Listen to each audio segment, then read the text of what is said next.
That's your paradise? Birds of Paradise? That's Yes, nightmare my- fuel. what do That's you like mean, a Alfred fool? Hitchcock. You're taking that game a little bit more seriously. I'm going to be the guy to tangent off of, even though I'm supposed to keep us on track here. Welcome to WWB, Ward Broadcast. This is episode 68. It's me and KC. Welcome, KC, for another week. We have, obviously, the main topic, Ward Bowl, coming up. I want to make sure I just run through. Don't worry, we're not going to go on a huge rant about it today, but we're going to run through just registration and make sure everybody, again, has all the information and is signed up for it. So, again, if you are participating in Ward Bowl and you are, even if you aren't on the top 20 players, again, it's an invitational, so you have to be invited to it, but you can still come to the event even if you aren't invited. But the top 20 players are invited. You have to register. To register, you gotta email the Ward staff. You need to go on their email. It's contact us at wardcardgame.com.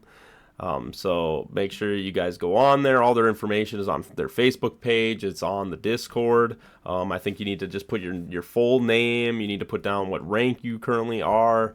Also just a statement, and I think just a contact number to reach you at, just in case they need to get a hold of you with any questions, just to make sure that you are registered. But yeah, it's pretty simple, pretty straightforward. Again, the top 20 players of Ward were invited, but again, if any of those people drop out, if you sign up and you register, then you'll get to be in that. The registration ends on the 13th, so as this video is coming out, it'll be the 13th so you should probably register that day. If you hear the podcast right now, pause this, go over, register as fast as you can so that you don't miss out. Again, I don't want anyone to tell me that they missed out because they didn't register. Just register. You don't lose anything even if you aren't in it, so you might as well just do it for free. Right, Casey? Anything else for the Ward Bowl? Yeah, absolutely. Like you said, even everyone register, even if you're not on a list, doesn't matter.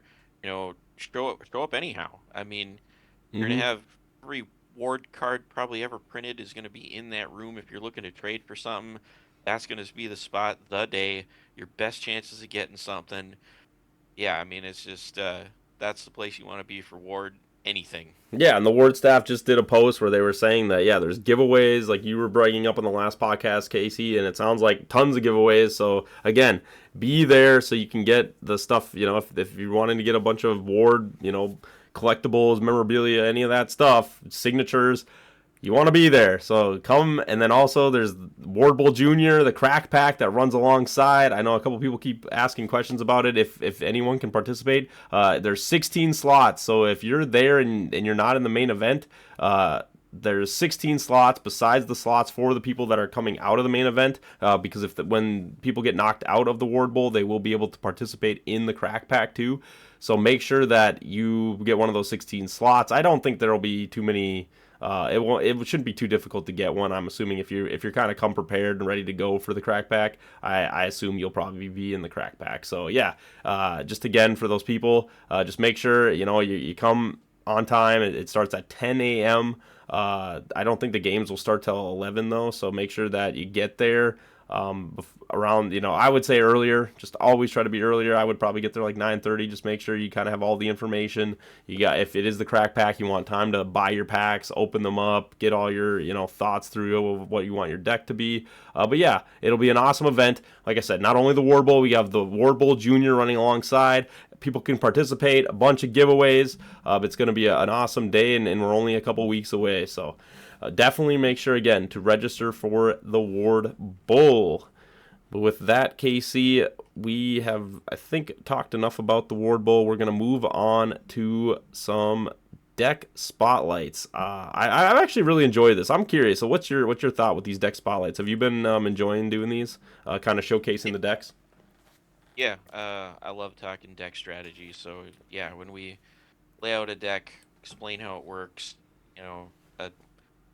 I've been loving that thing in Magic for 30 years, so I love it in Ward too. Like, it's just cool to see, have somebody lay the deck out for you and explain all the little intricacies and combos and how it works exactly. Like, I love deck strategies and, spotlights, so Yeah, I think the one thing that's hard with the podcast obviously would be like, also demonstrating how the deck kind of function, which I think if I could, I want to at some point maybe make more content where it is actually just walking through like, okay, these are, how I would pilot the deck, or like just kind of show like some combos and things in the deck that it's like, okay, this is how the deck kind of functions. This is what you're trying to like, what your win condition is. I think obviously there's a little bit more to add there. Obviously, for anybody who wants to, if you would like to make that content too, I would, again, encourage everyone. I think that it's always some cool content to be like, okay, this is how I play, dragons. This is how I play orcs. This is how I play whatever, whatever the deck you got. So I think they are really fun. I've really enjoyed them. Sometimes it's like, it's nice to, like you said, kind of go like piece by piece through the deck and be like, oh yeah, like it's kind of nice to like point out all the strengths and the weaknesses of the decks, just so that it's like people can kind of get a full understanding of the deck. So, maybe avoid some of those questions where a lot of people are just like, oh, like, I want to build a shark deck. How do I build it? And you're like, okay, well, here, we have this podcast, watch it here and then go from there kind of thing. So I think that'll be nice going into the future as well. But to start off, we have ourselves the Necro deck, Casey. So it's going to pop up here. It's covering us up again. But people can see this. The deck I built, Casey, I also sent it to you in the Discord, so you can look at that while we're kind of going through it. So for here I just put an all-in-one. There's 3 assassins in this deck. Casey, this is kind of pretty similar to the way you structure your deck. I put a couple other cards in here, just kind of went card. I honestly couldn't think of all the cards that went in your deck, so I just kind of threw a couple extras of whatever. But Celestial Power, Ghost Forms. The main thing is you have a lot of little creatures, if you can't see. You have Assassins, you have Octo-Orcs, you have Raccoon Knights. They all have low HP. And then you have 2 creatures, the Necromancer and the Undead King. Both of these creatures are awesome at bringing creatures out of your cemetery. So the Necromancer's effect, he's able on your turn, he's able to bring out 1 creature, can be any kind of creature, out of your cemetery and use it as a limited summon. Very powerful effect. He's an AL3, so he's kind of weak. Obviously, his stats are pretty weak. 1-1, speed 9, pretty decent. And then the health is the bigger part. It's 80 HP. So he basically gets to turn all these little guys into like an 80 HP kind of tank that he just kind of gets to sit there and take the damage while they kind of pump out the damage on your side of the board. So again, Octo-Orc, really strong. We brought it up in another podcast. 8/8. That's the card you're kind of looking for. I would say, is like your main engine piece. Once you get that into your cemetery, you're kind of off to the races using your deck. You have 1 Psychic Toad, just in case you get a matchup where they get a pretty crazy AL12 that might be doing some stuff to you, or any AL11, just anything that you might need to bounce or deal with. Obviously, you have more Recursion. You have Revival Priests, like Holy Lights, Visitor. But yeah, other than that, this one uses Time Melts. Obviously, there can be a couple different variants of how you want to run the deck, but I think mainly, Casey, you have Time Melts. I think you might have had Helping Hands too and stuff, just to bring out your Octo-Orcs a little quicker to get them on the field. But then Undead King is kind of your closer. You should have just about enough HP in your cemetery where you can bring him out and then have those little guys swarm the field. The Undead King's effect, if you don't know, he's the mythic of Gen 2. He is able to basically once per turn roll a dice. It used to be 4 through 6, but now I'm pretty sure it's 3 through 6 to get his effect, so even easier to get his effect off. But once you get his effect, you roll for his effect, you're able to pull out any creature out of your cemetery and limit summon, and you get to do that once per turn. So again, you can have up to 4 limited summons and the Undead King on the field, so you can get 4 chances of rolling to get all these guys out, and obviously you're just going to be smashing your opponent with some pretty strong little creatures. Casey, what's your thoughts on the deck? Obviously, I know this is kind of a deck you definitely put a lot of time in building and kind of making it very competitive. What's your thoughts with it?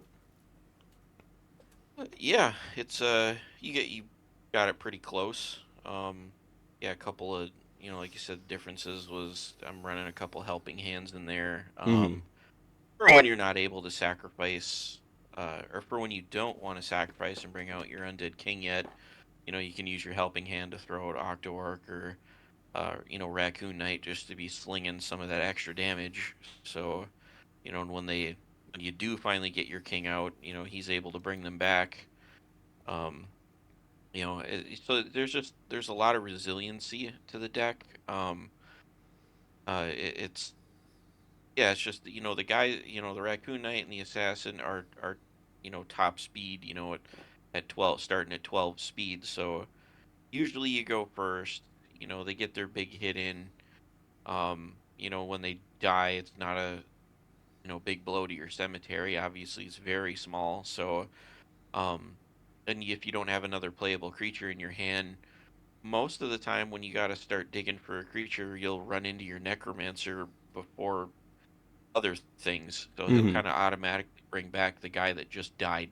So Right. and it just kind of continues from there. You run a little protection on your Necro, with Ghost Form or whatever to keep them out there a little bit longer and keep your limited summon dealing the big damage. And so it's a pretty resilient deck. And yeah, I run the Time Melts in there to just kind of stop any magic negating stuff and combat negating damage spells and stuff like that. So Hmm. I just want my limited summon damage to be getting through. I don't want it getting stopped. So that's kind of the big key behind Time Melt there. So Hmm. No, it makes a lot of sense. Then obviously, I meant another hidden key about this deck that I think not a lot of other decks can say they can do.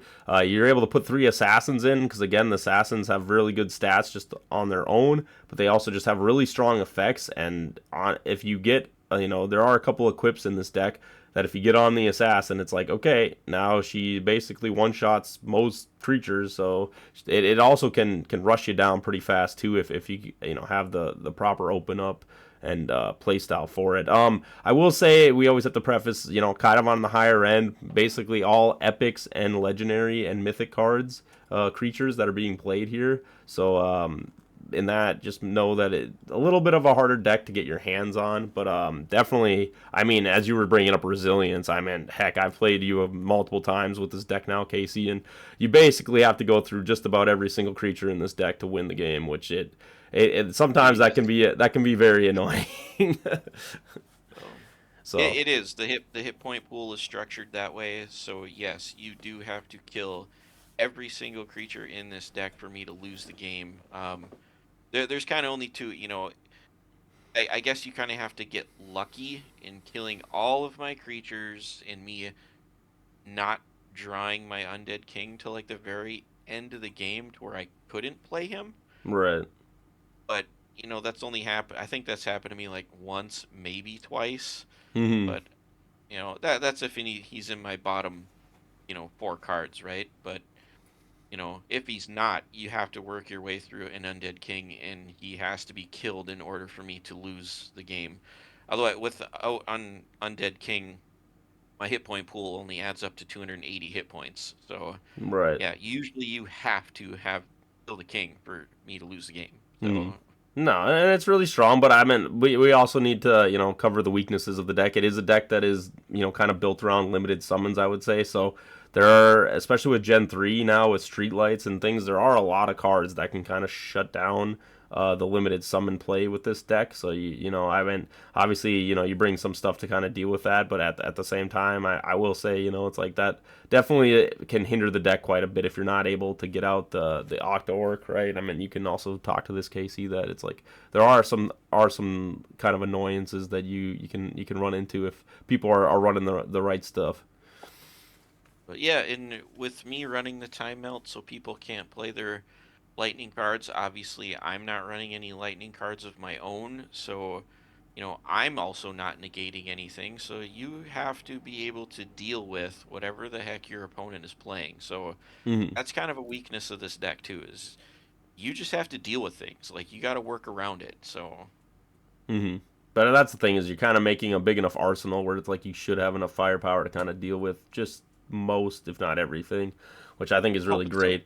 I will say lately there's been a lack of Steam decks at tournaments, and I've kind of wanted to see. I think Steam, honestly, just with how little a lot of these HP these creatures are, could probably burn through these decks pretty fast. So that it's like I'm kind of curious how the Steam matchup for this. I don't think we've really gotten to see that, but I think that might also be a decent counter. I meant from Gen 2, I know that when Steam was prevalent and people were trying to run assassin decks, I know they didn't really do this whole Undead King Necro strat thing, but they definitely try to run little creatures, and with some of those burn cards that can just easily one-shot a lot of these things, I mean, it can kind of affect your game quite heavily. So I am curious, you know what I mean, with how many burn cards there are, that it's like they could also be a pretty good counter to this deck for sure.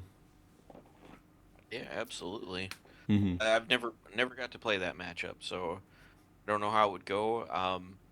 It might surprisingly have a bit of resilience to it. Like, I know you're thinking their damage spells would gun down your little guys, which is absolutely true, but the real power of this deck is leaning on Necro and Undead King, which those guys have lots of hit points, and it's my limited summons that are really cranking out the damage, and Steam decks aren't going to be damaging limited summons. Hmm. So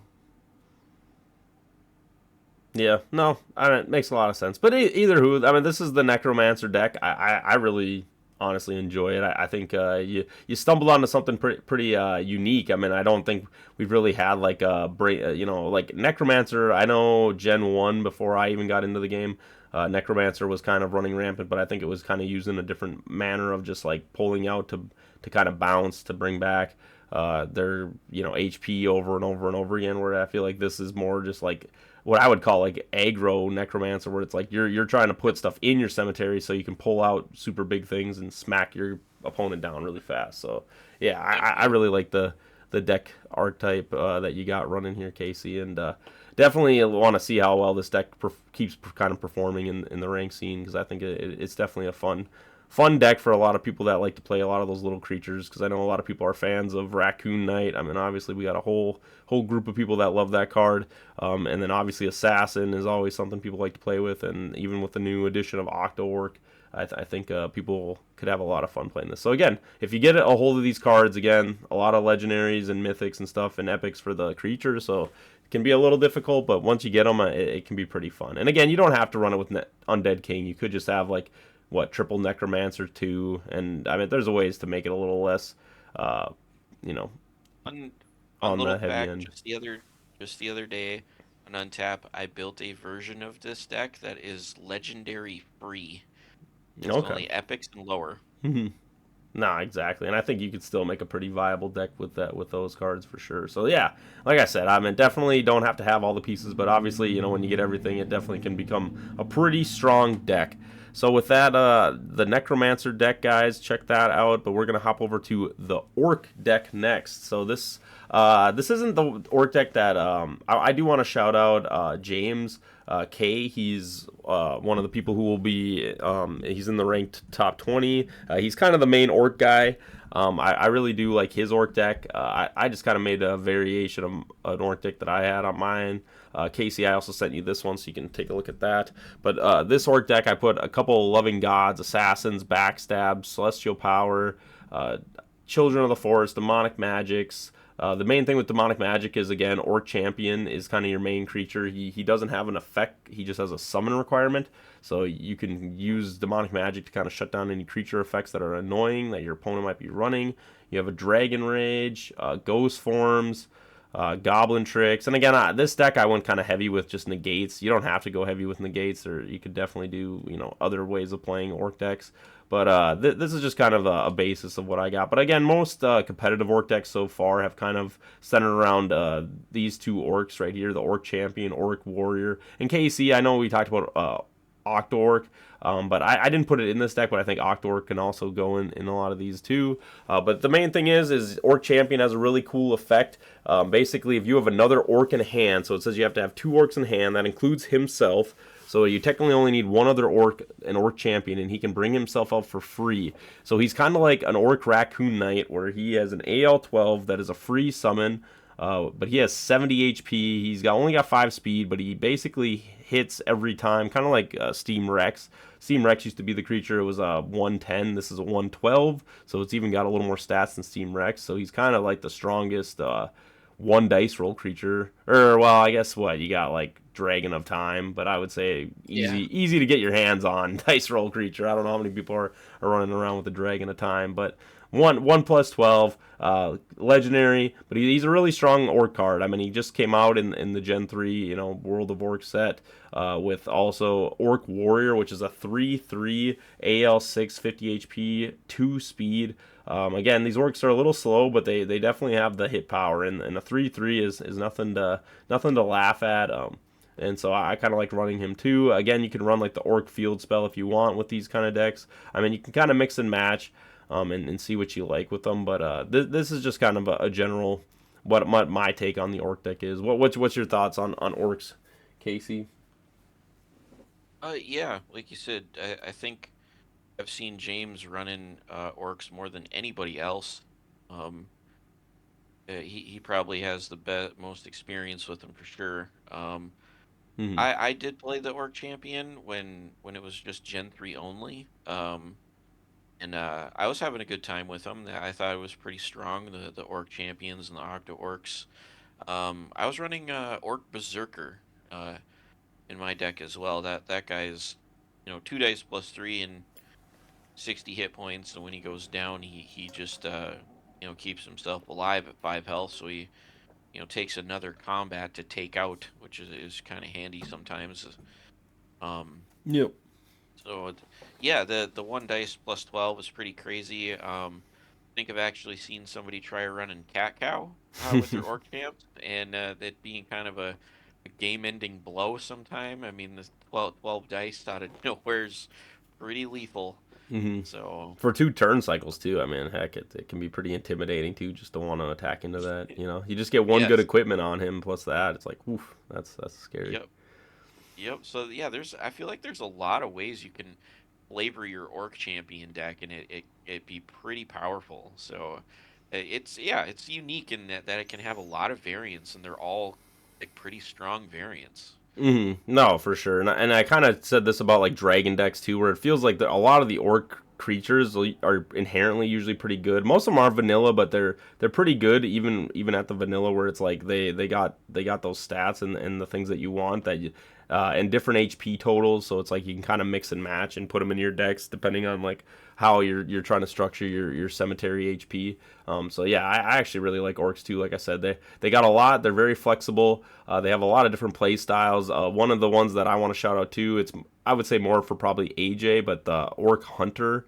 I really, out of Gen 3, I like the Orc Hunter a lot. I think he's a very fun card.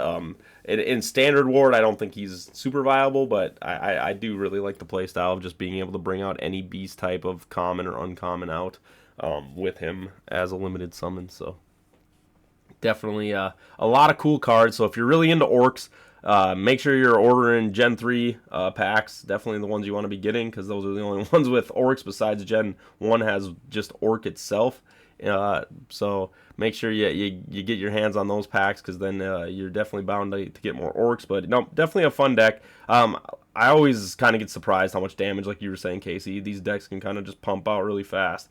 They definitely feel pretty aggro, just built in. I mean, obviously it's kind of the play style of an orc, right? It's like when you think of orcs, it's like a brute, can just kind of smash into things, bust things up really quick. So yeah, definitely a fun play style. So and again, it's pretty affordable. I mean, obviously orc champions, legendary, but a lot of other orcs, like we were just talking about, are also very good. So it's like at low rarities. So even budget decks of orcs can exist. So yeah, very fun play style. Definitely check that one out too, guys. A lot of weaknesses, I will say. Before there was like Judgment and stuff that I think shut this deck down a lot. The bounce card, just because again, half your deck is kind of based around this creature that's an AL12. So it's like if all your other creatures are dead and then they just play Judgment, you just kind of lost. But now that Judgment isn't in there, I would say it's definitely gotten a little bit stronger. The HPs total, I don't know, Casey, for like orc decks, it's kind of a weird, because like your boss creature has like a 70 HP total. So I don't know, I always feel a little weird when I'm like trying to figure out what exactly I want to like put in with him as my other creatures. Obviously, like even with the orcs, you know what I mean. So like how do you usually tend to go about with like 70 HP? Because it's like, what if you have 3 copies of them in there, that's 210. So you only got like 90 HP to kind of play with like other creatures if you're running 3 of them. Yeah, I actually when I did it, I just kind of ran, I think like 8 creatures, and my hit point was just overboard. But I just went with it for that consistency of drawing the orcs often enough when I was playing. Hmm. So yeah, my hit points were a little because I think I was doing 3 orc champions, 3 octo orcs, and 2 orc berserkers.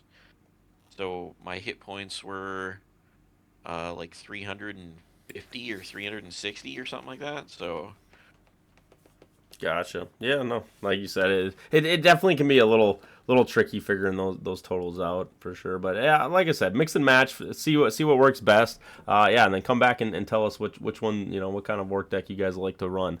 But there you go, Necro orc deck. Definitely leave in the comments which what deck you guys kind of prefer, and just like I said, I think we're gonna continue with these spotlights. I really do enjoy kind of just like showcasing them, and I think there is still a ton of cards that we have not really covered yet. In Ward that we could definitely cover and talk about. So, with that, I would like to jump on a new topic. So, a lot of people probably don't know, Casey. We made a list. It's called the Elite Eight.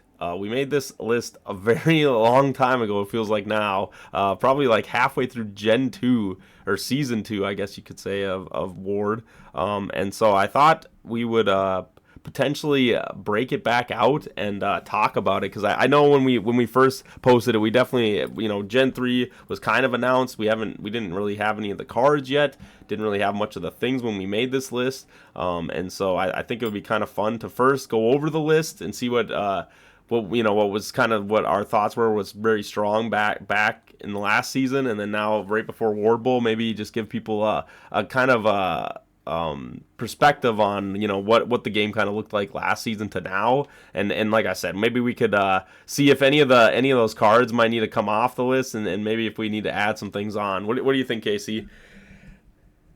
yeah, I think the list will change. Yeah, because it's been such a long time, and now Gen 3's out. We've gotten to see how a couple of decks have come about, some certain cards being played in them. So, yeah, I think there might be some shake up to the list a little bit. No, so I mean, without further ado, we'll run through the list that we had before. This is the WWB Elite 8.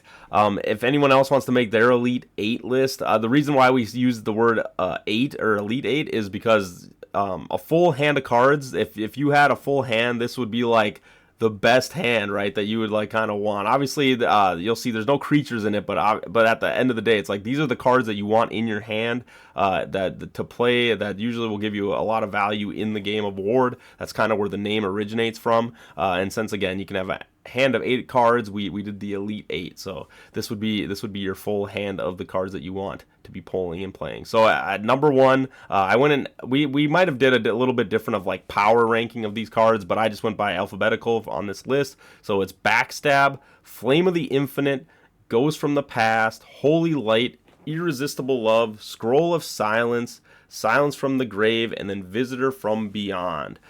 If you look at this list, obviously a big thing you can tell, there's cards, Holy Light, Ghost from the Past, Visitor, all recursion cards, very powerful cards in Ward. We can't overstate it. I think they definitely do a lot of work in Ward. You have cards, Flame of the Infinite has been a card we brought up on the podcast a lot, a very powerful field spell. That also does a lot of work. Backstab, if you don't know, Backstab allows your creature to always attack first and do triple damage. A very strong card, especially with cards like Assassin or just big creatures with big stats that can hit for a lot of damage. Irresistible Love. So this might be a card that we will have to discuss a little bit here. This card definitely got changed a lot since the last time we talked about this list. And I think we'll have a hard time defending this card of why it's on the Elite 8 anymore. I think it's not that the card isn't unplayable, but it definitely lost a lot of its power, I will say, going in from the change that they made.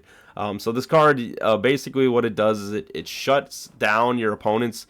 They can't play magic cards. They can still use creature effects, but they have to roll a dice. It used to be before on their turn, they would have to roll, so you would get one free turn when you played it on your turn to basically do whatever you want to do. They can't stop, do anything, besides use creature effects, which I guess if you killed their creature would be the only way that would kind of work. But basically they were shut out from all their magic, and then on their turn they would have to roll a 1 through 3 to destroy it, or if you got 4, 5, or 6, it would stay on the field. And so you basically could infinitely like lock out your opponent if they just aren't having great rolls. It was a very heated and debated card in the Ward community for a lot of people. I think it turned off some people just because, again, it was kind of a very strong effect, and it was that uncommon rarity. So a lot of people could get their hands on this card, and it would do could potentially just shut you down for 4, 5, 6 turns. It got put on the banned limited list. It got limited to only 1, just because a lot of people were running multiple copies of this card, and they would just stack them all, and you'd play one, and then you play another one, and then your opponent, if they roll, maybe they roll out of 1, but they probably aren't going to roll out of 2. And again, you can't do damage either. That's something I forgot to mention. The opponent is not able to do any damage to you when you play this card. So it was a pretty impressive card. A very cool artwork, very fun card. I think it definitely kind of made sense with the way that the card was made. It was like, oh yeah, like you're so in love that you just can't fight back. You can't do anything to respond. You're being punished for being in love. And so definitely an interesting card. Like I said, we'll definitely debate about a KC going here and talk of in a little bit once I just kind of ramble through the rest of these cards on the list. Another card underneath that, Scroll of Silence. This is Billy's I would say number 1 card he really enjoys. It's basically a guaranteed negate. What it does is you basically, it's a flash card, whenever someone plays a flash card, you can play this card in response, and it cannot be negated. So you cannot stop it. It will stop whatever you play. So it is a very, very powerful card to basically guarantee your plays. What you would do is, let's say you play your Holy Light and you want to pull something back. Well, if you have the Scroll of Silence in hand, it's a guarantee. That Holy Light effect will go off. Now, me and Casey in the recently, obviously the more you see the game, there are things that you can still do, even though if they play Holy Light in the chain, there are cards that you can definitely play to piggyback off of it that don't negate, that are flash cards. So again, that is something to keep in mind when we talk about the strength of this card going forward. Now too, another card that is going to get a lot of criticism here is Silence from the Grave. If people don't know, Silence from the Grave was a really powerful card. It was actually the Gen 1 reprint was a secret 151 card that they added to it. So this was actually a very new card when the reprint came out, and it was like right before again the last Ward Bowl of the last season.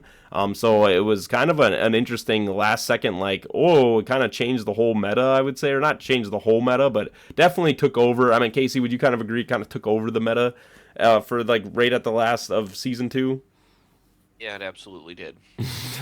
and the reason it did is it was a really powerful effect. You had to discard a card, which there isn't many discard card effects in the game. I mean, now with Gen 3 we had bait, but I mean, looking back, I think it was probably the only discard card that you had to play. But either way, you just had to discard a magic card, and what you got was for 2 turn cycles, you would basically destroy all cards on the field, and you would shut your opponent out of creature effects, magic, for 2 whole turn cycles. And so they could still do damage, so a little bit different from Irresistible Love, but you couldn't, no creature effect, all your creatures lose their effects, and no magic. So it was a very impressive card that once it hit the field, your opponent, if they had any kind of combo play, you'd basically, in any combo deck, you'd play Silence from the Grave.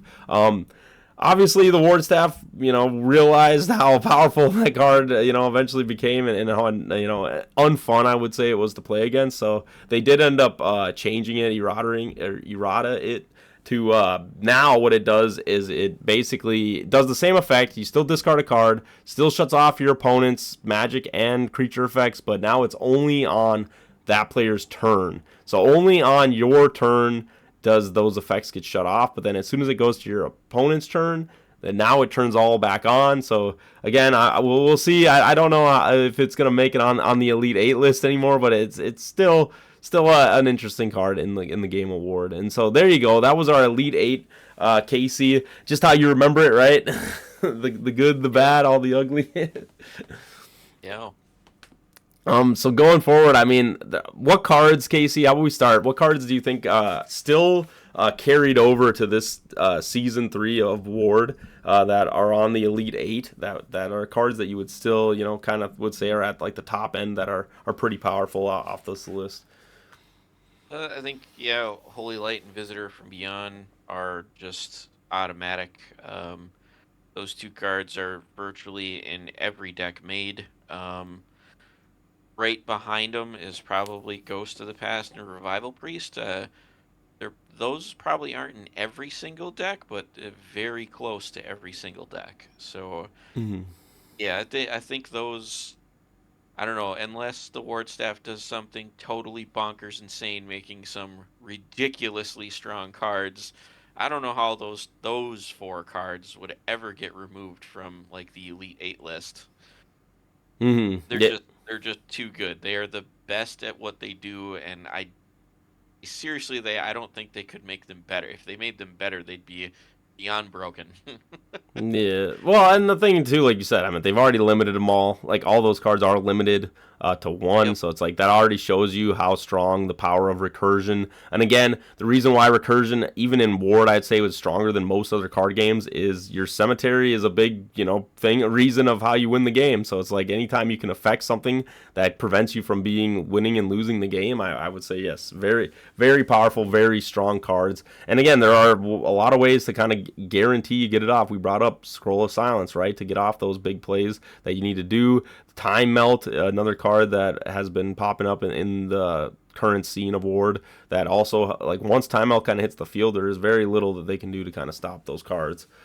So again, I agree with you. Holy Light, Ghost of the Past, Visitor, Recursion, all those things are pretty strong. Scroll of Silence, do you feel like Scroll of Silence is still strong enough to be on the Elite 8?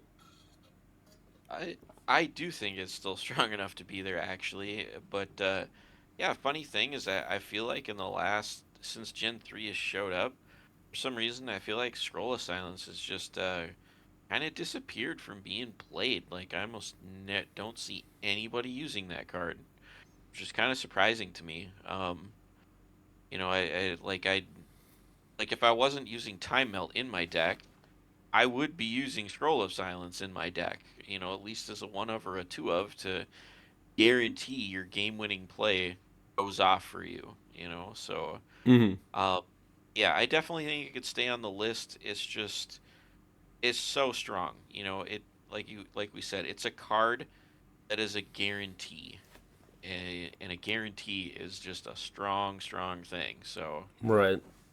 Yeah, I hear you. I think that's the one thing too where it's really hard to, because like what you were saying, like with Gen 3 we had Sasquatch, we had Possessed Dummy, there's tons of cards. I mean, Ancient Book, there's so many cards that are still Flash cards, even if they were like Flash equips or whatever, like that. I think it's like Scroll Aside, it's not like that was the reason why. It wasn't like, oh, Gen 3 brought all these powerful like non-Flash cards or anything. So it's like I kind of am, it's a little interesting, like you said. It feels like Scroll Sounds kind of has lost a little bit of priority, where it feels like in Gen 2 definitely was a little heavier as like your combo card. But again, Time Melt was in Gen 2 as well, so it wasn't like that changed like just because of Time Melt or anything. I think people just kind of started to view the game or just the meta a little bit differently of like how they want to utilize their decks. And Time Melt kind of does the same thing as a Scroll, right? It's like if they are going to negate Time Melt, it's like they aren't going to get much value out of it. It's another card where like I honestly think Time Melt killed like Magic Steal. Like Magic Stealing a Time Melt obviously feels terrible, and so it's like I feel like if you're running Magic Steal right now, just know that Time Melt does not care if you play Magic Steal on it, because yes, you have to play. If people don't know, Magic Steal, you have to play the card you steal. You can't just get rid of it. So it's like, yeah, you will have to play Time Melt yourself. So it's not usually something you want. So yeah, I don't know. It is kind of interesting, but I do know what you mean. It's like just it is the only flash negate card that can't be negated. So it's like it's hard to say. It's like the power of that. It basically beats every other negate card in the game, right? It's like they can't really touch it at that point. So yeah. So that that there's that. Let's see what other cards. Flame of the Infinite. I don't know. Now that limited summons, I feel like kind of got handled with Gen 3. I think Flame of the Infinite might have lost a lot of its power. I don't see many people just playing this card to play this card. It kind of surprised me. I am a huge supporter of Flame of the Infinite. I've argued with Billy a bunch about this card being on the Elite 8 list. It seems like he wants it off. I want it on. We keep arguing with each other, like, why it should be on there or and why it shouldn't. Yeah, I mean, my thoughts are, I mean, Flame of the Infinite is one of those cards that, it's, I would say, far more often than not, it's a game-winning card. When that card comes out, it needs to be dealt with. Like, it's pretty much you'd have to counter that card from hitting the field, and then if it does hit the field, you have to deal with it. Like, you gotta get it out of there, because I mean, yeah, it's not only will it buff up, your primary creature all the time. I mean, you play a primary, it gets that buff. When they kill your creature and you play your new primary, it gets that buff. And Right. repeat. But also, your limited summons will be getting that buff too. So, yeah, if you can get some limited summons going with Flame of the Infinite, I mean, just the power advantage of that card is just crazy. It's so strong. I mean, 5 armor and 5 speed. I mean, that is seriously nothing to laugh at. I mean, again, more often than not, it's going to be taking your creature to maximum armor, so it's the most difficult to hit. Mm-hmm. It's probably going to be putting your creature at a faster speed than theirs, so you're going to be going first. So, and then extra hit dice, you're going to hit. Extra dice for damage, it's going to be painful. I mean, everything about this card is just screaming power. So, I mean, they had to put the downside on it of 50 HP in your cemetery when it gets blown up. I mean, because the advantages this card is giving are just nuts. So Yeah. yeah, like it's a massively game altering card that I feel like has to be dealt with. Like I don't know off the top of my head, I can't think of like like any games that I feel like I've seen or I've seen people win with Flame of the Infinite far more than I've seen people lose with a Flame of the Infinite. So, I have it's happened to me myself, and I've seen other people lose because of their flame getting blown up and putting 50 hit points in their cemetery. So, Mm-hmm. I mean, hey, it happens. That's why that downside is there, because the upside is so crazy. So, Right. Yeah, and that's the thing too. It's like obviously they made kind of a countering to it of like, oh yeah, trying to play around I would say it definitely creates like a riskier style with Flame of the Infinite. Currently, as you brought up, in the meta, I feel like people haven't really been using Flame all that much going in like through this gen, or season 3, I should say, of Ward. The main reason I think is that you did bring up limited summons. I think it is really strong with limited summons. The limited summon decks that kind of ran before this, I will say Elkanost, obviously I'm someone who's piloted that deck a bunch, needed that card. It needed it, right, in order for it to function. I will say now, a lot of these current limited summon decks, I mean, we just talked about like your Necromancer deck, it doesn't really need Flame of the Infinite, right? Because it's like those creatures kind of have that damage output built into them. You don't really need Flame to like make those decks run very well. And I think if there is things from Gen 3 that I think kind of like stopped was honestly people feeling like they had to use Flame of the Infinite. I mean, there is cards like Octo-Orc. Again, we just brought up how powerful of a limited summon with only 10 HP that basically gets tons of value. It is 11 speed on that card too, so it's not like it even that card itself like doesn't have a lot. So it's like I don't know. I hear what you're saying. I think it is still a really strong card. I mean, heck, if I ever see this card in a crack pack, yeah, terrifying crack pack card to go up against, especially if you don't have a lot of ways to destroy it or get rid of it. And so it's like, yeah, I totally hear what you're saying. The speed is always very important. The armor, it can be very important too, depending on how you're utilizing it. I just think, currently in the meta, I just don't think it is still such a risky card that it's like, I think we've found like other alternatives to making very strong decks where you don't need Flame of the Infinite to kind of like get you the win. It's like you don't need it to get the win. There are just other powerful cards at the moment in the game that can kind of do that. So I don't know. I'm with you. I can understand, like you said, a very strong, powerful field spell. There's a reason it has, like you said, the downside to playing it is that it definitely does a lot of work. So yeah, I definitely we will have to debate that one a little bit, because I think, like I said, when we kind of get to the section of like what could we maybe move off this list and put on, I don't know, that card we'll definitely have to discuss it. And sounds like you're ready to defend it with all the arguments you've been having with Billy. So don't worry, I'm ready. I'll bring what I can bring to it. But how about Backstab? How do you feel about Backstab? Is that how does that card feel currently right now? Backstab is, I feel like it's just as strong as ever, if not even stronger, actually. Just because I feel like, the power level of creatures in Gen 3, seems to generally feel like it's at a bit of a bump.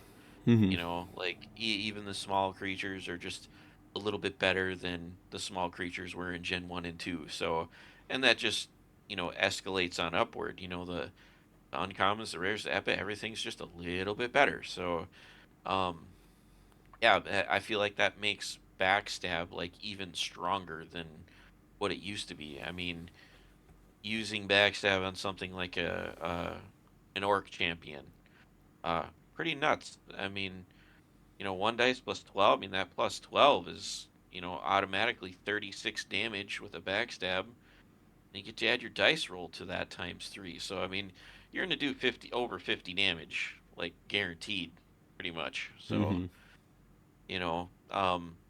Yeah, a lot of creatures, just a lot of creatures with like one more dice. I feel like if you look at Gen 3, it's just a lot. Like I said, a lot of things just have one more dice than Gen 1 and 2 stuff. Kinda. So, yeah, Backstab's just a little bit better. Mm-hmm. Yeah, I think we definitely see it played a lot more during like this season. I just think, as you're bringing up, AL12s are definitely becoming more prevalent. What's a good counter to big creatures with heroism on them? Backstab. I mean, it's one of the only things that, like, you can't really play anything onto their creature once they heroism. So it's like, all right, what do I have to do? Make my creature bigger than their creature. And how do you do that? Backstab, right? That Billy kind of calls it the club, because you just like you're kind of just bringing the force and you're smacking them. I have a hard time sometimes with Backstab. I think there are ways to set up guaranteed plays. I mean, we brought up Scroll Silence, Time Melt, things like that, where there isn't really much you can do to counter it.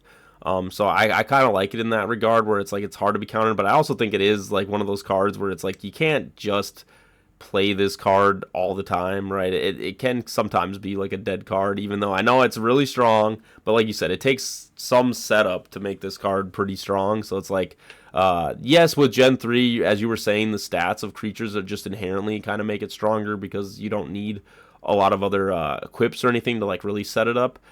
So it's like that's always something to bring it into it. But I do struggle sometimes where I'm like, this card is really good, but it does inherently, like, on its own, it's not very strong. And it's like, yes, to be honest, if I was like to open up the hand of all these cards, Backstab is one of those cards where I'm like, it's probably not going to be functional for a little while, you know what I mean, until I can like get a setup played for it, where it's like a lot of these other cards feel pretty strong right away, where it's like, okay, Holy Light, I can touch anything I need in my cemetery.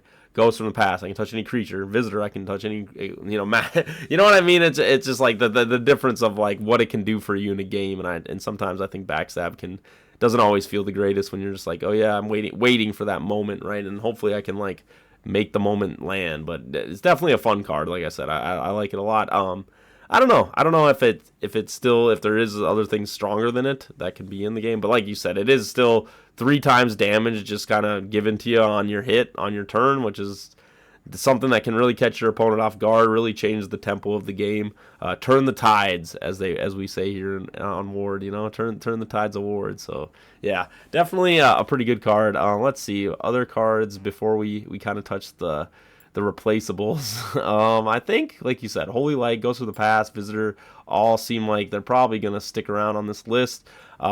Silence from the Grave and Irresistible Love. I think those cards, they got handled. they got handled pretty well. What do you think?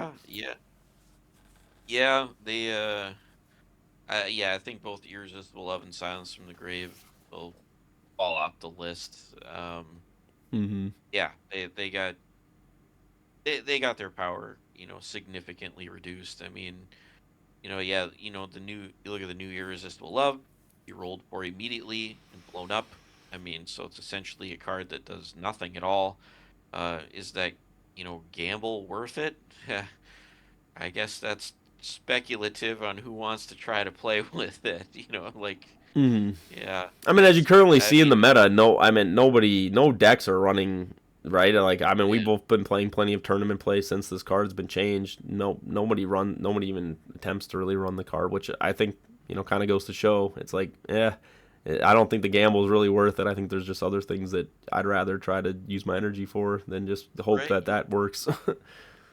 Yeah, if it worked, it's great, sure, but yeah, just the chance of having your card do nothing at all is just that's too harsh of a hit. That's the maximum downside you could have. It's just I have a blank card in my deck, so yep, that's just bad enough to, I guess, make it kind of unplayable. So yeah, totally falls off the list. Okay, yeah, so that'll be one we need to find a replacement for. How about Sounds from the Grave? Well, how do you feel about this card? Another card that currently in the game, no one's running this card.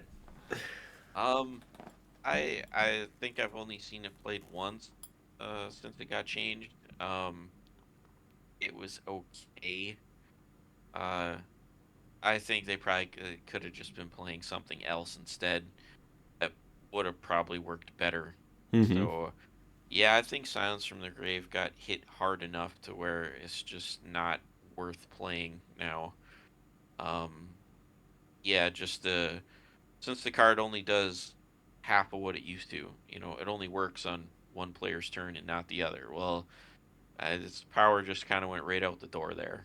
Right, and the cost, and you're still paying the discard cost, right? So it's just like, it feels even worse when you're like, I gotta get rid of something too. So yeah, no, I hear you. No, I think that's the hard thing too. It's like Silence from the Grave kind of already had that little bit of a balance mechanic of discard a magic card to play it. So it's like with that on top of just any other negative sides to that card, it's like. It just feels a little hard, and especially the way that they changed the card to doesn't work on your opponent's turn. That's kind of what you wanted it for. You wanted it to not let them do anything on their turn, and now they can do things on their turn. So it's like I don't know how much value you're actually getting out of that card. Yeah, pretty much. So yeah, I think that's off the list. I think for being up there in power now. So. All right, so I think we can both agree. Yeah, there are 2 slots that for sure need to be replaced. Again, I think you're kind of on with Scroll Silence. I think Scroll Silence is always going to be pretty hard to debate not having on there. Just a guaranteed play at any point is always a pretty good play. Nothing that can really get around it that I'm thinking of. It's as long as you're negating their magic card negate, it's good. There are times where Scroll, like you said, if people are running no negates in their deck, it's obviously loses a little bit of its strength, but I still think it's still just feels good to have that card in my hand, especially when I'm all right, here's my Holy Light, here's my Visitor, here's all these other cards that we brought up that are really strong, right? So it's I think you're right. I think we could probably keep Scroll of Silence on the list. But yeah, let's start off talking about what are a couple cards that could replace these 2 slots that we've kind of seen that in season 3, that are kind of maybe taking their place.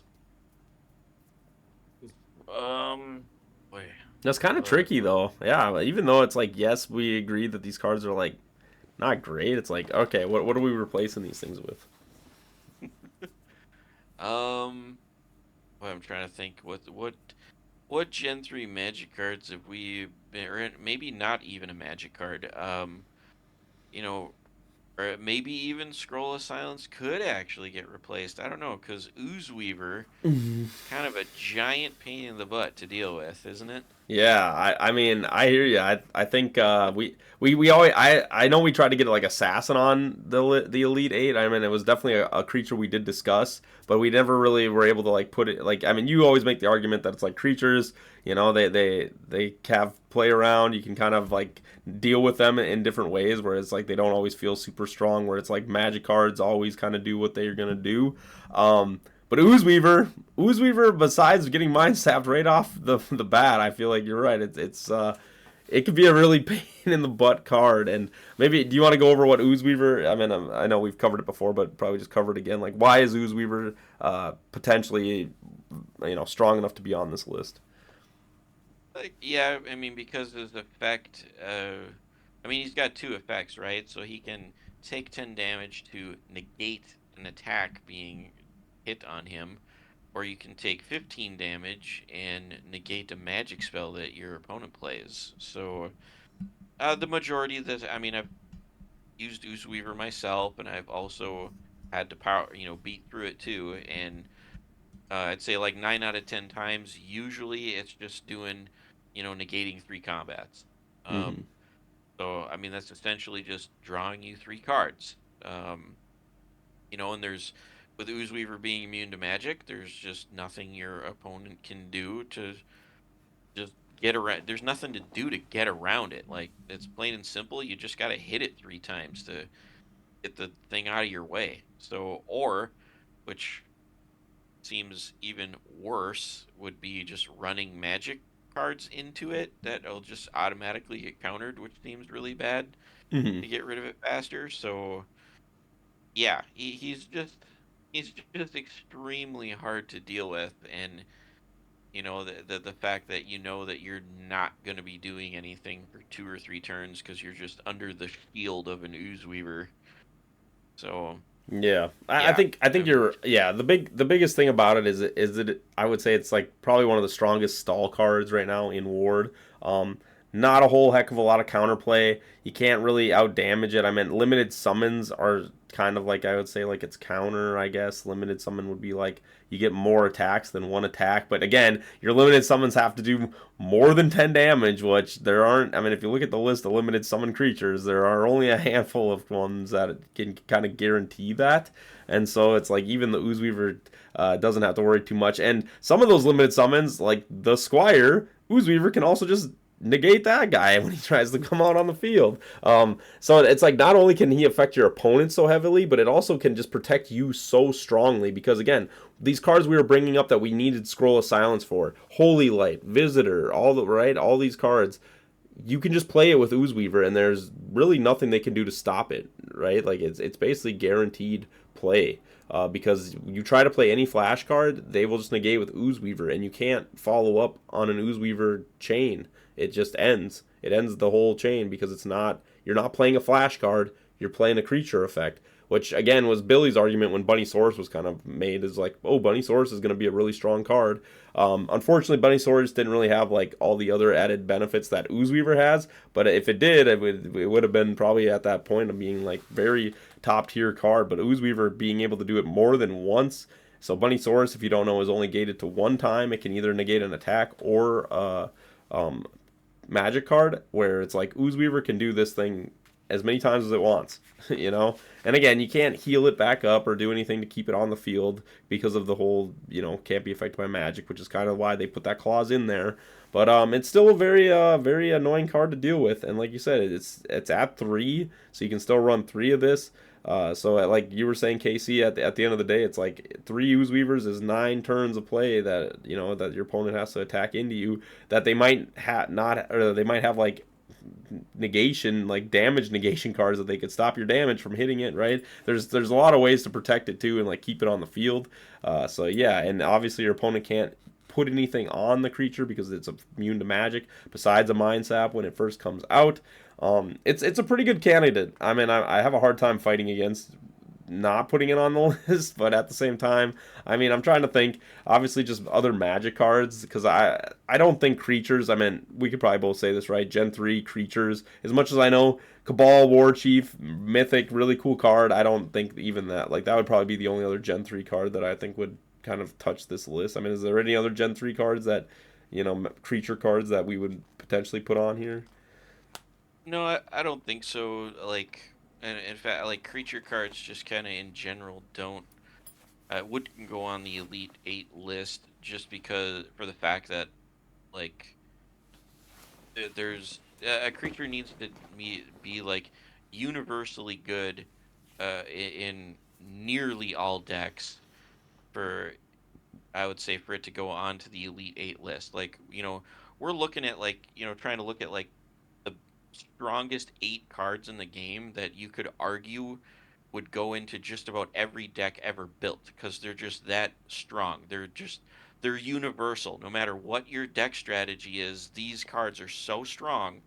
They're the best cards to be using in your deck. So, yeah, I would say most of the Elite Eight list, at least those top 4, you know, the Holy Light, the Visitor, the Ghost, the Revival Priest, those things go into just about every deck at competitive. You know, if you're playing competitive in a tournament, those pretty much go into just about every single deck.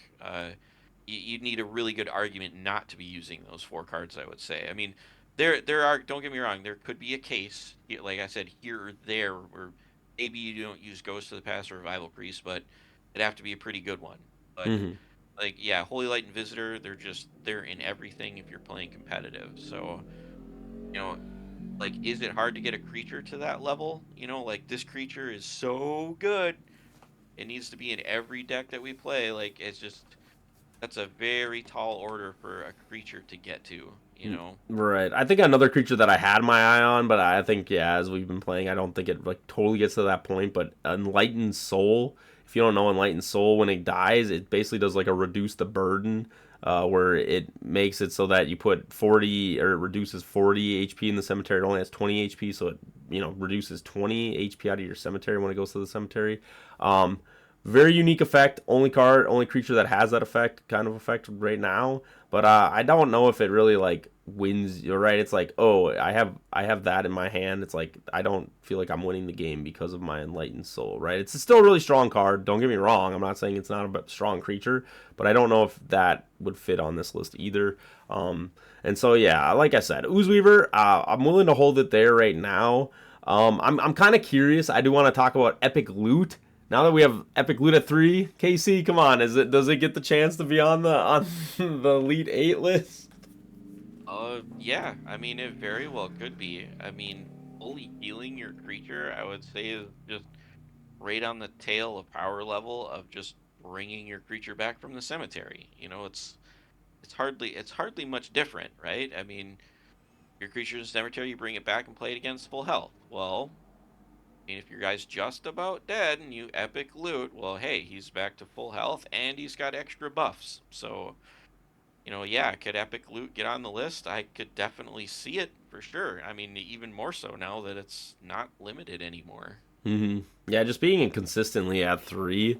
Again, it is one of those cards though where I find like in my hand, it's like you got to make sure that, you know, your creature is at that state, because it's like if you have 3 in your hand, and a lot of times this is where I struggle putting 3 like in my deck. Is like it almost feels a little too clunky to put 3 in your deck, because you're just like, okay, if I have two of my 8 cards in my hand are epic loots, but my creature is like kind of at full HP. It's like, yeah, I guess like you said, it still can give you like AL, it can give you speed, it can give you those things. So it's like I guess it gives you more value than just fully healing your creature. So yeah, I guess like you said, at 3 it definitely can be very in contention of being on the list. Another card that I have my eyes out on is Heroism. This card, like, almost could kind of made the list the last time. I really am a big fan of Heroism. I think it has a lot of play potential, not only protectively. If people don't know Heroism, once you equip it to your creature, if your opponent does not negate the card, that creature is no longer affected by magic cards. or well, it's affected by creature effects but not magic cards. So yeah, so basically, and it can't be destroyed. So you can't like pop it once it's on the field. Well, it can't be destroyed by magic, I should say. It can be destroyed by creature effects, which there are only a handful of creature effects, so it is a pretty strong protection card. This is kind of the card that a lot of people put on like their big AL12s and these creatures that they don't want to leave the field or have silly things happen to them.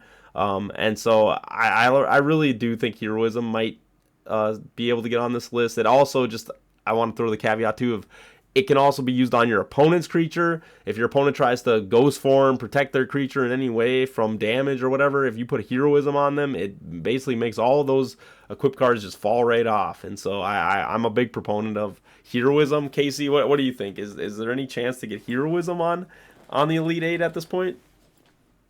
Yeah, I mean, that's a good argument for it. I feel like Heroism might actually be a more of a utility card, more versatile than Epic Loot. Um, for a lot of those cases that you just mentioned. I mean, I feel like a lot of people just, first glance look at Heroism and think, oh, my stuff can't be targeted by magic. Like, this is a defensive card. And that's kind of generally all that they think is like, this is defensive and protects my guy from magic stuff. And don't really think of playing Heroism as an offensive weapon, basically. Like you said, like putting it on your opponent's creature, just, if they had anything equipped to it, just falls off. So I mean, that could be extremely good. I mean, if somebody has All-in-One or Creator's Gift or, name the big equipment, and then you slap Heroism on their guy, well, their buffs are gone. Like, that's pretty backbreaking sometimes. Like, I've had it happen to me. Or if, you know, I have Flame of the Infinite out and my opponent plays Heroism on my guy. Well, now he's not getting Flame of the Infinite buffs. I mean, yeah, and anti-backstab tech. If you slap Heroism on your opponent's creature, they can't backstab their creature anymore.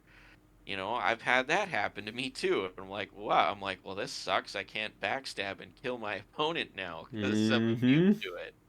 So yeah, Heroism, anybody watching has an insane amount of versatility. Like, it gets you out of so many scenarios. It's actually kind of crazy that you don't really think about. Like, I suggest just throwing one in like every deck you probably ever make, and some scenario will come up, and you'll just be like, "Oh my god, I can just play Heroism, and my problem is solved." Yeah, the way I look at Heroism, and hopefully it can help a lot of people out. If they're on their last creature, I like to chuck Heroism on their last creature because I'm like, okay.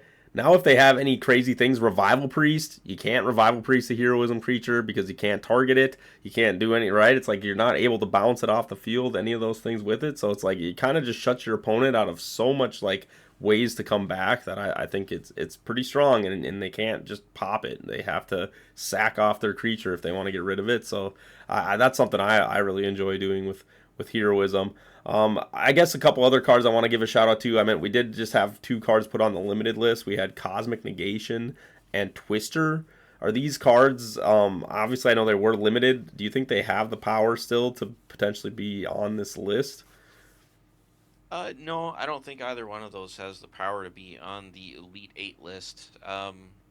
Pretty much just for the fact that those are cards of equality, I'd want to say. They do the exact same thing to both people. I mean, obviously you try to cast a card so you wind up with some sort of advantage, but you're building other things with it. It's not just this card's good, I'm ahead. It's not that way. Like I said, they're cards of equality.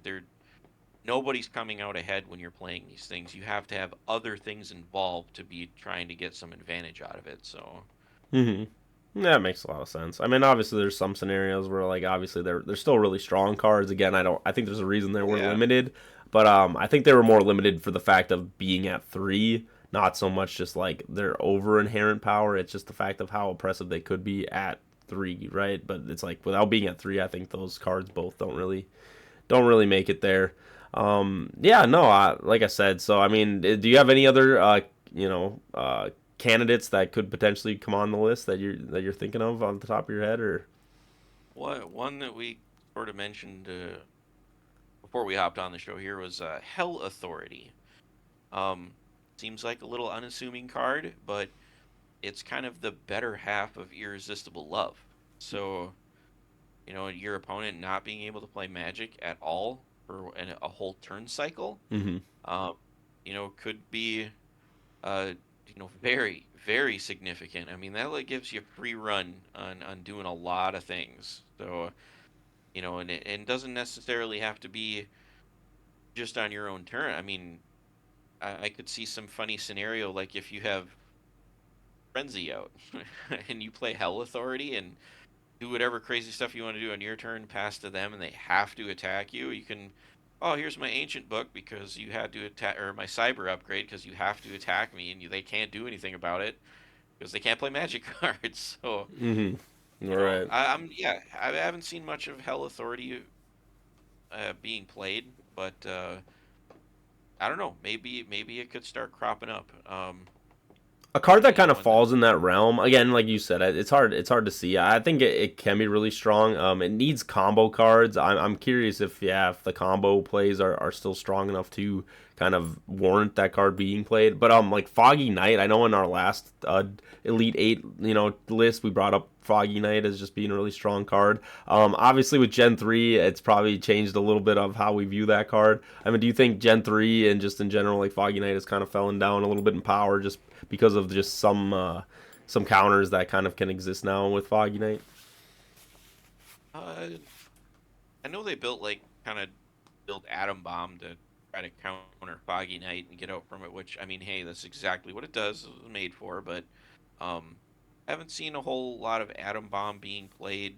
You know, people don't want to blow up all their Magic cards very often, really. So, I don't really know if Foggy Knight has actually lost all that much power. It's just kind of funny that people have gotten away from it a little bit. I feel like it is still a really strong, like permission card. Just coming down and locking your opponent out of playing. I mean, basically everything except equipment. Three turn cycles. Yeah, exactly. That's what I know. Such a long time in Ward. It's actually insane. Right? Because like It you said, is. Backstab, another card that can't be like if we look at the list right here, cards that cannot be played under Foggy Knight.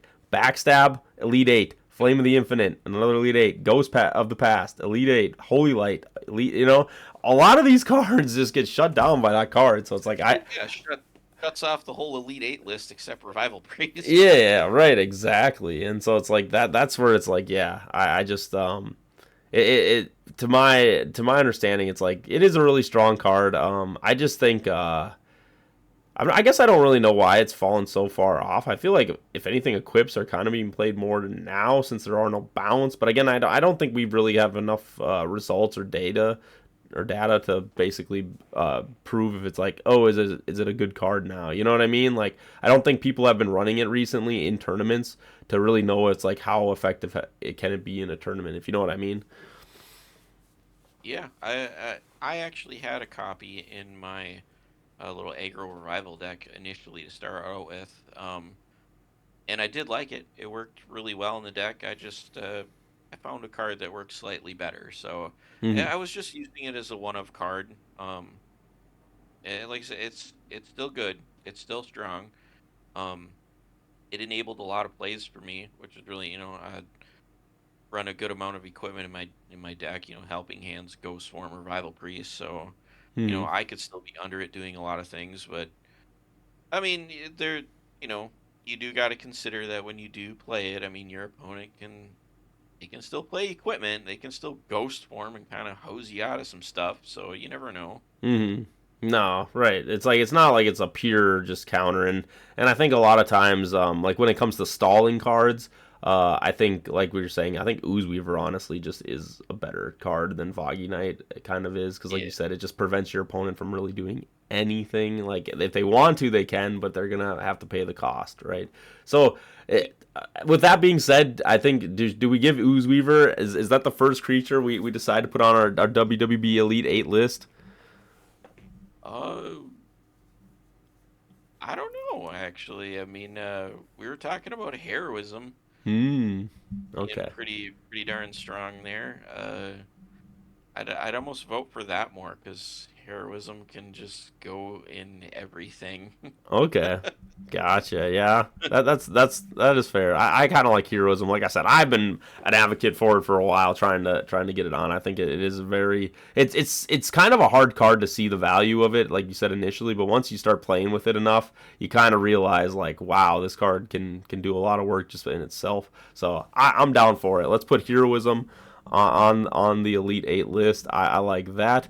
Yeah, we still have another slot. Like I said, 2 cards came off. I mean, we could put that Ooze Weaver. Is it right underneath there? No. Are we gonna really push it down off this now? I don't know. We gave it such a strong runway. I think one thing maybe we got to do at a future date is we need to come up with an Elite Eight creature list.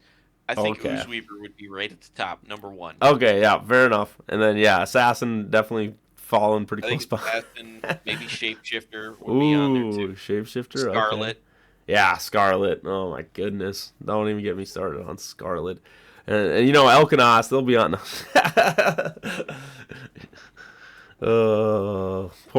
My poor birds. They will never see the light of day again. Anywho, okay. So we still got one slot though. What do we got then for that slot? Like you said, heroism.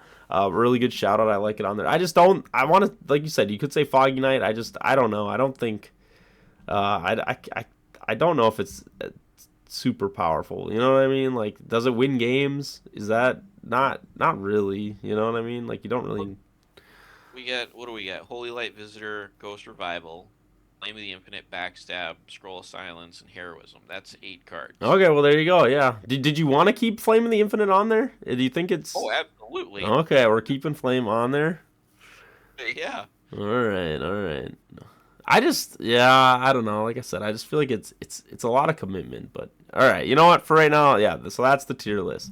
Okay, run it one more time, Casey. So we got Backstab, I got Flame of the Infinite, Ghost of the Past, Holy Light, Revival Priest, Scroll of Silence, Heroism is the new addition, and then Visitor from Beyond.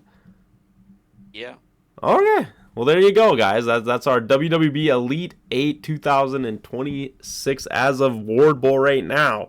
So if you have not checked out these cards yet, I would say this is probably a good opportunity if you're listening to this and you're planning on going to the Ward Bowl or just want to learn more about Ward in general. Definitely look up these cards, and I think, just by reading their text and kind of seeing how they would function in Ward, it makes it pretty obvious to understand why we put these cards so highly. I think, like I said, a couple of them, like Heroism, maybe you got to think a little bit, but definitely very powerful cards just in general. So with that, I think we'll wrap up our Elite 8. I definitely want to come back to this, like you said, and even, maybe just do like a Magic and a Creature Elite 8s of their own. I think that's actually a really fun idea. I really like that a lot. But with that, we're going to move forward. We have one more topic to talk about, and that's Casey combos. Since I have the Holy Light guy himself, Mr. KC, I thought we would do some combos, sir. So did you want to kick it off, or do you want me? If anyone doesn't know this, the segment was made. Casey came to me and he's like, here, I want to, I think it'd be cool to talk about some combos. And so now we basically have a whole segment where we just kind of both, give if we have, at least one, if not a couple combos that we like to play or see play in Ward. So what's your combo, sir? Well, yeah, I'll kick it off. I'd say this one, not in a highly competitive deck, maybe something built around just a little bit more fun, but I feel it could still be pretty good. You might be able to get yourself a lot of success with it. Is Winter Griffin. Winter Griffin. Winter Griffin, right? So. Oh, okay. Okay. Yeah, for anyone who might not know, right? Yeah. 8 armor, 80 hit points. He's 2 dice plus 5, but his ability is once per battle, you can re-roll one of your attack dice rolls, and you can re-roll one of your hit dice rolls. Okay. So on your initial hit, if you miss, you could re-roll one of those, obviously the smaller one, to try to get a bigger number and actually get your hit in. But besides that, yeah, I mean, if you rolled a 6, you could re-roll your other die and try to get a 6 and try to get that critical hit. Okay. I like it. But then, of course, roll for damage, and if one of them's small, you could re-roll that to up your damage. But, so, that's already great. But, hey, combo this guy with Magic Watch. Ooh, so you get multiple. Okay. A lot. Mm-hmm. You know, but you could, yeah, if some of your rolls don't pan out, you could just full on re-roll your attack roll or your hit roll. You know, on Okay. top of the Winter Griffin getting to re-roll his rolls. This They is some roll real. for it. You're diving real into the statistics. You're like, yeah, the more chances you get to roll, the more odds the better off. You know, Yeah, eventually you're gonna hit the things you yeah, want more.